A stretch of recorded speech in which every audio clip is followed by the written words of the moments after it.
votre responsabilité aujourd'hui est d'abord, effectivement, de cesser de vous mettre en position de gens qui doivent s'excuser de parler, ou des gens qui doivent s'excuser d'être rwandais, ou de s'excuser d'avoir vécu une tragédie dans leur pays.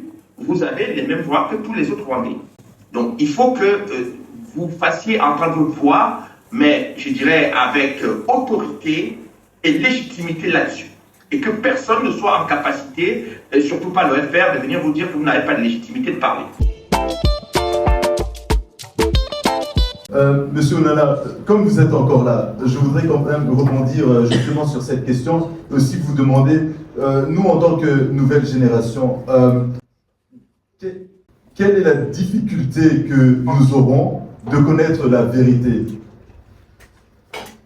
Non, il n'y a pas de difficulté à connaître la vérité, en fait. Il y a la difficulté à faire admettre la vérité.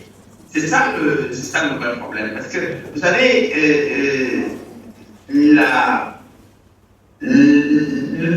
l'enquête qui a été ouverte en France sur cette affaire-là, sur la question de l'attentat, il y a eu la première tranche de l'enquête qui a été faite par le juge Bruguière, qui est arrivé au lancement des 9 mandats d'arrêt internationaux contre les proches de Kayani.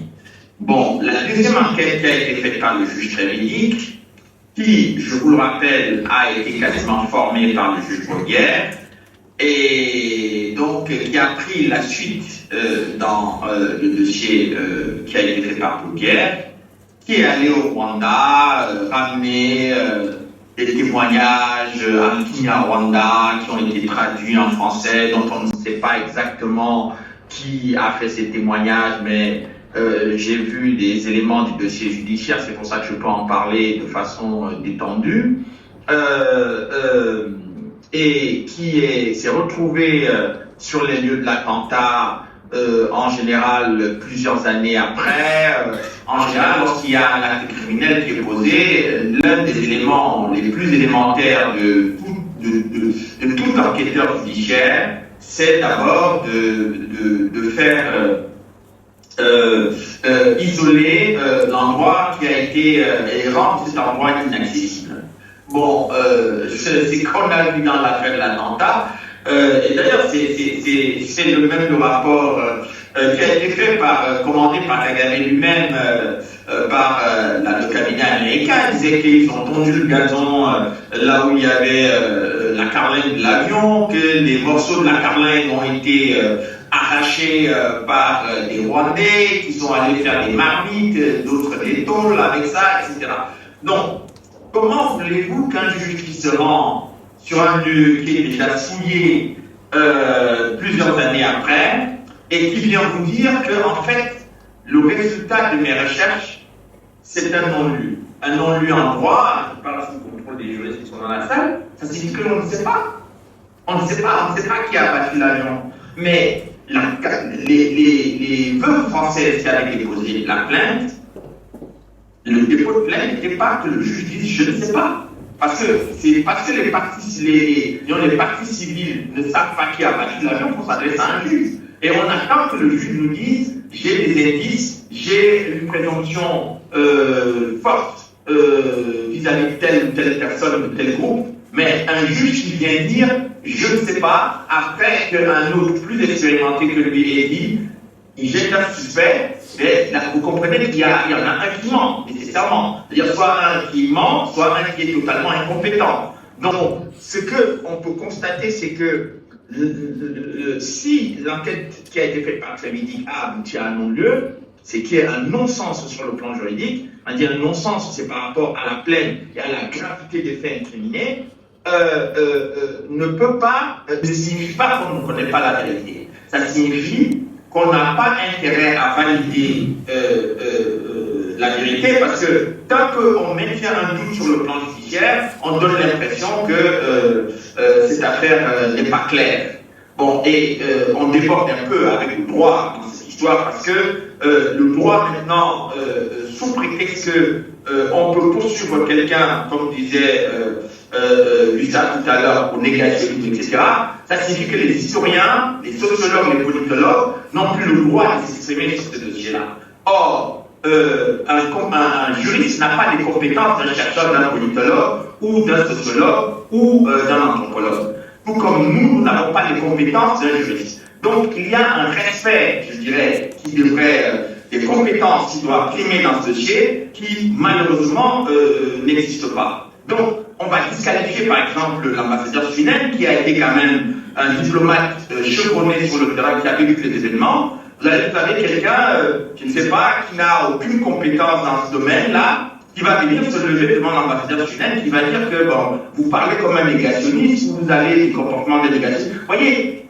ce genre de légèreté sur le plan intellectuel, ce genre de mécanisme de mise en cause verbale, je dirais, de façon systématique, est tout simplement une pratique qui consiste à ne pas vouloir qu'on valide la vérité sur le plan scientifique ou sur le plan judiciaire. Donc, votre difficulté n'est pas qu'on puisse connaître la vérité. Votre difficulté, c'est de la faire valider. Parce que pour la faire valider, il faut qu'on ait des éléments. Et aujourd'hui, si l'enquête du juge Bruguière est arrivée à 9 mandats d'arrêt internationaux, l'enquête du juge Merelles arrivée également à des mandats d'arrêt internationaux, comme des projets Kagame, l'enquête des Nations Unies est arrivée à la même conclusion, faite par des gens qui ne se connaissent pas, qui ne se sont pas nécessairement parlé, eh bien, le seul juge qui nous dit qu'il ne sait pas, c'est M. Trévidic. Donc, pour moi, il est clair que, eh bien, M. Trévidic n'invente pas la roue, il ne peut pas nous dire qu'il est le seul magistrat le plus brillant que l'humanité ait connu depuis les événements du 6 avril, et que ce qu'il dit, en disant seul de façon isolé dans son coin, il est plus crédible que tous les magistrats et tous les enquêteurs chevronnés qui ont participé à cette affaire. Donc, votre problème, c'est vraiment le problème de la validation de l'enquête. Mais le deuxième problème qui est inhérent à celui-là, c'est le fait, je pense que Gustave l'a abordé, c'est qu'on ne peut vous empêcher de vous présenter comme des gens qui peuvent être considérés comme des victimes aussi. Et parce que si vous avez la légitimité, je dirais, pas seulement judiciaire, c'est-à-dire pour cette raison que d'office, on poursuit les enfants qui ont eu des parents qui ont exercé des responsabilités au Rwanda, ce sont des enfants génocidaires, même quand leurs parents n'ont pas exercé des responsabilités politiques, mais c'est parce qu'on veut régner le statut de victime toute cette génération, à tous ces enfants qui sont en droit de demander à ce qu'un certain nombre de crimes commis à l'endroit de leurs parents, ces crimes soient reconnus. Donc, votre responsabilité aujourd'hui est d'abord, effectivement, de cesser de vous mettre en position de gens qui doivent s'excuser de parler, ou des gens qui doivent s'excuser d'être rwandais, ou de s'excuser d'avoir vécu une tragédie dans leur pays. Vous avez les mêmes droits que tous les autres Rwandais. Donc, il faut que vous fassiez entendre votre voix, mais je dirais avec autorité et légitimité là-dessus. Et que personne ne soit en capacité, et surtout pas le FR, de venir vous dire que vous n'avez pas de légitimité de parler.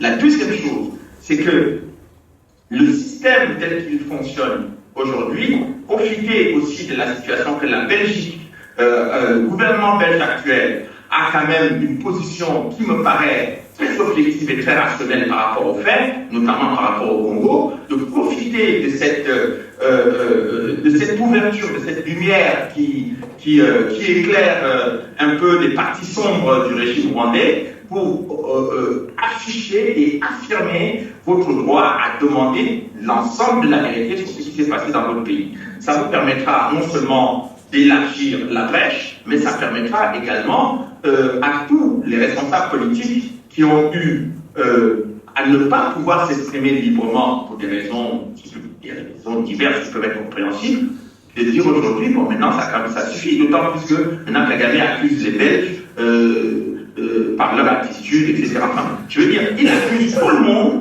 monde, même des gens qui ne lui ont rien fait en fait. Et il les accuse pour que, ne serait-ce que parce qu'il sait que la Belgique est au courant de ce qui s'est passé au Rwanda. C'est pas à la Belgique qu'on va venir donner des leçons pour expliquer que ça ne s'est pas passé comme ça, le 6 avril, ou le 7, etc. Les Belges sont au courant de ce qui s'est passé. Mais pour différentes raisons, les gens sont restés silencieux. Mais c'est parce qu'ils savent que beaucoup de Belges savent qu'il faut commencer par discréditer la Belgique aujourd'hui pour pouvoir continuer à avoir le beau rôle. Et c'est cette mécanique que vous devez casser intellectuellement pour que, eh bien, toutes les voix du Rwanda puissent s'exprimer librement et que les voix belges aussi s'expriment librement. C'est le minimum quand même en démocratie. La Belgique, il ne va pas prendre la Belgique comme traiter les Belges ou comme il traite les Rwandais au Rwanda. La Belgique, c'est autre chose. C'est un autre système politique. Il ne peut pas venir dire aux Belges ce qu'il doit faire. Donc, vous, les Rwandais qui êtes belges, mais vous devez vous comporter comme des citoyens honorables de votre pays, en demandant aux autorités de votre pays d'avoir vis-à-vis des Kagame le comportement qu'il faut par rapport aux événements qui se sont produits en 1994 au Rwanda. Merci beaucoup, Monsieur Onana.